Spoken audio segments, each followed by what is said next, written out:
So scorecards and dashboards are different things. Simply put, scorecards overlay strategy on top of the data that you're provided. A dashboard, your car dashboard, doesn't tell you your strategy for being in the car. It doesn't tell you whether you're going to the hospital in a rush or going for a slow scenic drive in the country. You have to bring that to the table. You also have to be a process expert when you take a look at a dashboard because it's not going to explain to you how things work together. Now, let's give you a bit more of a specific definition, which is what we'll be using for the rest of these EMAGs. If we take a compare and contrast between a scorecard and a dashboard, the dashboard is more about monitoring tactics, near-term activities in sort of virtual or near real time, whereas strategy is what a scorecard delivers, which may be looking out a further chunk of time. Specifically, both tools are going to aggregate information. They're both going to allow you to monitor what's going on and provide you some level of diagnostics. They both underpin management techniques and provide linkages between different objects. Now, in a dashboard, it's between different operational metrics, and in a scorecard, it's between strategic objectives.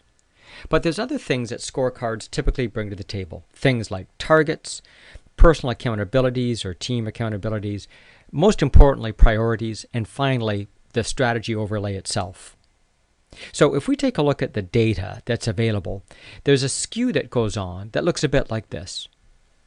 Dashboards are around providing aggregation, monitoring, diagnostic tools, whereas scorecards are more about describing strategy, priorities, accountabilities, and those sorts of things. Now, this isn't a clear definition, but it's sort of indicative of how it is we want you to think about scorecards in the context of these EMAGs.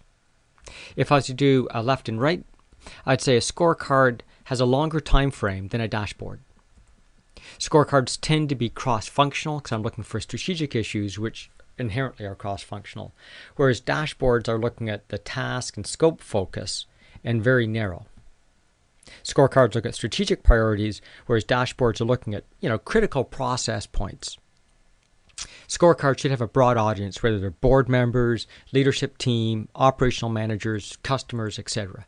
Whereas dashboards have a narrow audience, specifically the process experts in that part of the organization. Scorecards are empirical, whereas dashboards need to be specific and transactional. Scorecards tend to use indicators, whereas dashboards use measures. Scorecards are more concerned about the trend than any actual value, whereas in dashboards, I'm going to look at the value first and then look for the trends. Scorecards, we want clear link to accountabilities, whereas dashboards link to job descriptions. And there's a big difference. And accountability is what a senior manager has. You're accountable for market penetration, for brand loyalty, and so forth.